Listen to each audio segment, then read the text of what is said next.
Hello friends, मी श्रद्धा. तर आपल्या नवीन ब्लॉगमध्ये तुमचं स्वागत आहे. 2 दिवसाची सुट्टी होती. एक्झामच्या मध्ये अशा सुट्ट्या येतच राहतात आणि पाऊस इतका पडत होता की काहीतरी चमचमीत खायचं मन झालं. म्हणून आम्ही सगळे निघालो काहीतरी खायला. तिकडे गेल्यानंतर ऑर्डर दिली. तोपर्यंत गौरी मला हे तिचं नेल आर्ट दाखवत होती. जे खायला आलं होतं त्याचा शूट घ्यायलाच विसरले. त्यानंतर लास्टली कॉफी पिली. त्यानंतर सुंदर असा व्ह्यू एन्जॉय करत चालतच निघालो हॉस्टेलकडे जायला. हॉस्टेल हे आमच्या कॉलेजच्या साईडलाच आहे. फायनली कॉलेजवरती पोहोचलो. एरवी भरलेलं असणार कॉलेज आज खूप शांत वाटत होतं. हॅलो फ्रेंड्स, मी श्रद्धा. तर आपल्या नवीन ब्लॉगमध्ये तुमचं स्वागत आहे.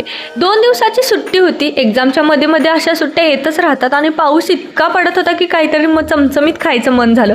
म्हणून आम्ही सगळे निघालो काहीतरी खायला. तिकडे गेल्यानंतर ऑर्डर दिली. तोपर्यंत गौरी मला हे तिचं नेल आर्ट दाखवत होती. जे खायला आलं होतं त्याचा शूट घ्यायलाच विसरले. त्यानंतर लास्टली कॉफी पिली. त्यानंतर सुंदर असा व्ह्यू एन्जॉय करत चालतच निघालो हॉस्टेलकडे जायला.